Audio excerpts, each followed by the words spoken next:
আম ফুরিয়ে যাওয়ার আগেই বছর জুড়ে টক ঝাল মিষ্টি দারুণ স্বাদের এই লজেসগুলো খুব সহজেই বাড়িতে থাকা কয়েকটা উপকরণ দিয়েই তৈরি করে নিতে পারবে।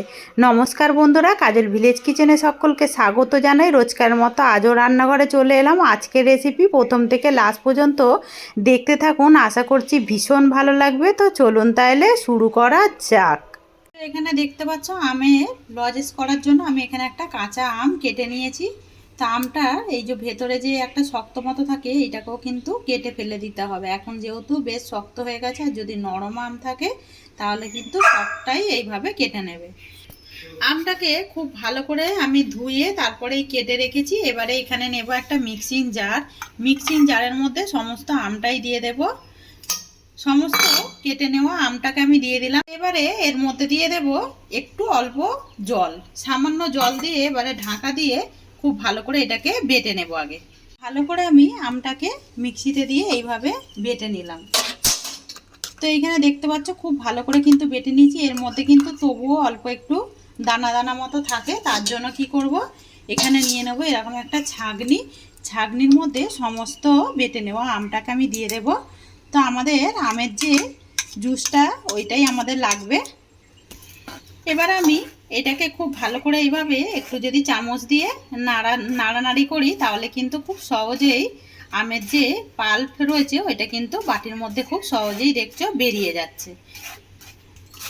আর দেখতে পাচ্ছ কতটা দানা দানা রয়েছে, ওই জন্যই বললাম আমাদের এইভাবে কিন্তু খুব ভালো করে ছেঁকে নিতে হবে। তোমাদের কাছে যদি না থাকে তাহলে তোমরা চা যে ছাঁকা হয় চা ছাঁকুনি অথবা সুতির কাপড় দিয়েও কিন্তু এইটাকে ছেঁকে নিতে পারো। সমস্তটাই ছেঁকে নিলাম।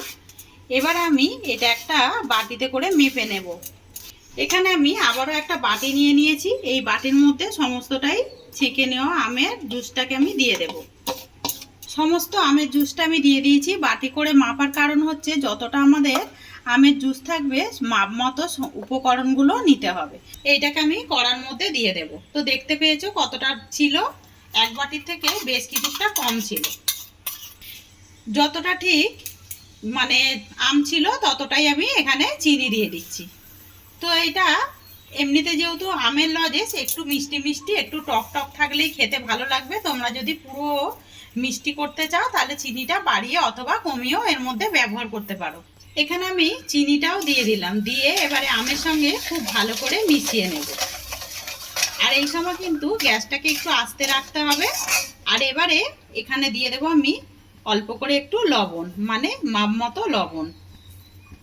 এখানে দিয়ে দিলাম একটু লবণ। লবণ দিলে আমের যে মিষ্টির স্বাদটা কিন্তু দ্বিগুণ হয়ে যাবে। পরে যখন চিনিটা কিন্তু গুলে আসবে তখন কিন্তু একদম পাতলা হয়ে যাবে এই আমের জুসটা। এটাকে অনবরত এইভাবে কিন্তু নাড়তে থাকবো। তো তার আগে এর মধ্যে আমি আরও একটা উপকরণ দেবো যাতে করে লজেন্সের টেস্টটা কিন্তু দারুণ আসে। তা আমি এখানে নিয়েছি জোয়ান। একটু জোয়ান দিয়ে দেবো, এতে করে কিন্তু লজেন্সটা খেতে ভীষণই ভালো লাগবে আর এর টেস্টটাও কিন্তু দারুণ আসবে। তো আমি এখানে জোয়ানটা দিয়েও খুব ভালো করে এর সঙ্গে মিশিয়ে নেব। আর এইটা অনবরত এইভাবে নাড়তে থাকবো। আর এখানে নাড়তে নাড়তে দেখতে পাচ্ছ কতটা কিন্তু ঘন হয়ে এসেছে। এইভাবে কিন্তু অনবরত নাড়তে নাড়তে বুঝতেই পারবে একদম ঘন হয়ে আসবে। এটাকে আমি আরও একটু সময় ধরে নাড়তে থাকবো।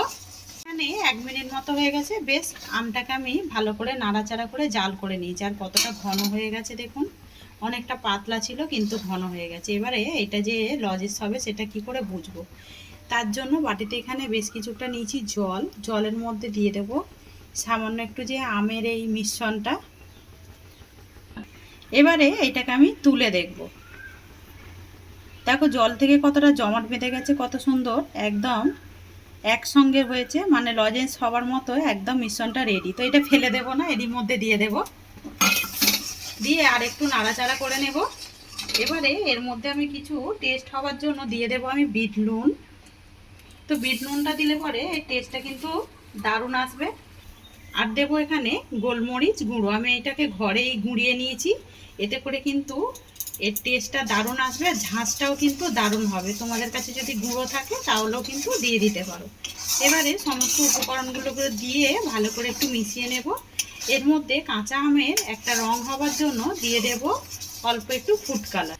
এখানে আমি 3 ফোঁটা নিয়ে নিয়েছি গ্রিন ফুড কালার, এইটাও আমি এর মধ্যে দিয়ে দেব। দিয়ে খুব ভালো করে মিশিয়ে নেব, এতে করে সুন্দর একটা কালার এসে যাবে। একদম কাঁচা আমের যে হয় সেই কালারটা এসে যাবে, লজেন্সটা দেখতেও সুন্দর লাগবে। আর তোমরা চাইলে এটা না দিলেও হবে। সমস্ত উপকরণগুলোকে দিয়ে দিয়েছি, এবারে গ্যাস অফ করে একটু ঠান্ডা করে নেব। তো এটা একটু ঠান্ডা হতে থাক। অপরদিকে আমি একদম ফ্রিজ তো সবার বাড়িতেই থাকে, আর আমি যে বরফ জমে সেরকমই একটা নিয়ে নিয়েছি। এর মধ্যেই আমি আজকে লজেন্সগুলো পাতবো। তোমাদের কাছে যদি মানে লজেন্সের মল থাকে তাহলে তোমরা সেই ক্ষেত্রে তার মধ্যেও দিয়ে দিতে পারো।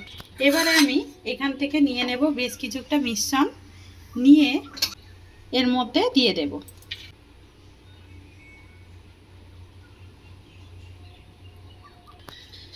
সমস্তগুলোর মধ্যে এইভাবে আমি মিশ্রণটা দিয়ে দেব। আর দেখতেই পাচ্ছ ঘনত্বটা কতটা হয়েছে। এখানে দেখতে পাচ্ছ আমি সমস্তর মধ্যেই দিয়ে দিয়েছি। আর এইভাবে একটু এইভাবে ট্যাপ ট্যাপ করে দেবো, তাহলে কিন্তু সুন্দরভাবে বেশ জমে যাবে। তো এটাকে এবার ঠান্ডা করতে দেবো। আর ঠান্ডা করতে দেওয়ার মানে হচ্ছে যদি আমরা এর মধ্যে গরম দিই, যদি একটু মানে গলে যায় তাহলে কিন্তু জিনিসটা খারাপ হয়ে যাবে। একটু ঠান্ডা করেই তারপরেই দেবেন, মল্ড হোক বা এরকম কোনো জিনিস হোক। চাইলে তোমরা কিন্তু স্টিলের থালার মধ্যেও একটু সাদা তেল মাখিয়ে তার মধ্যেও সমস্ত মিশ্রণটা ঢেলে দিয়ে তারপরে একটু খুন্তি দিয়ে সেট করে দেবে, তাতে করেও ছোটো ছোটো করে কেটে নিলেও কিন্তু হবে। আমি আজকে একটু ডিজাইন হবে তার জন্য এইরকম একটা জিনিসের মধ্যে দিয়ে এটাকে এবারে ঠান্ডা হতে দেব। তো বেশ 1.5 ঘন্টা মতো হয়ে গেছে আমি এটাকে রেখে দিয়েছিলাম। আর কত সুন্দরভাবে দেখুন লজেসগুলো একদম কাঁচা আমে দেখতে কতটা সুন্দর লাগছে, পুরো যেন মনে হচ্ছে দোকানের মতো। তো এবারে এইগুলোকে একটু বের করে নেব। তো এরকম আমি একটা কাঁটা চামচ নিয়েছি, যেহেতু আমার মল্ট নয় তো এটা খুব সহজে কিন্তু বেরিয়ে যাবে না।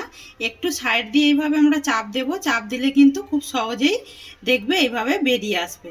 এই যে কত সুন্দরভাবে দেখুন বেরিয়ে যাচ্ছে, এগুলো দেখতে কতটা সুন্দর হয়েছে দেখুন।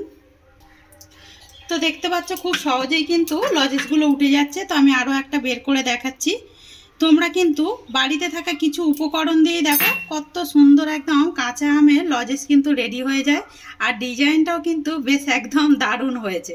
এবারে আমি আগে থেকে এখানে আমি চিনিকে গুঁড়ো করে রেখেছি, যাতে করে দিলে কিন্তু বেশ অনেক দিন থাকবে আর খেতে কিন্তু আরও বেশি সুন্দর লাগবে, একটু মিষ্টি মিষ্টি মতো মনে হবে।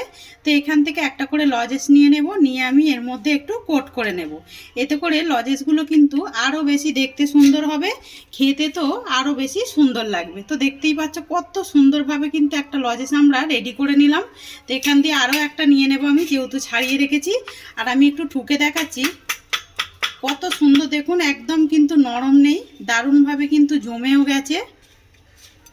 তোমরাও খুব সহজে এরকম কাঁচা আম মানে পুড়িয়ে যাওয়ার আগেই কিন্তু খুব সহজে এরকম লজেস করে নিতে পারবে, আর কিন্তু অনেক দিন পর্যন্ত এইভাবে সঞ্চয় করে রাখতে পারবে।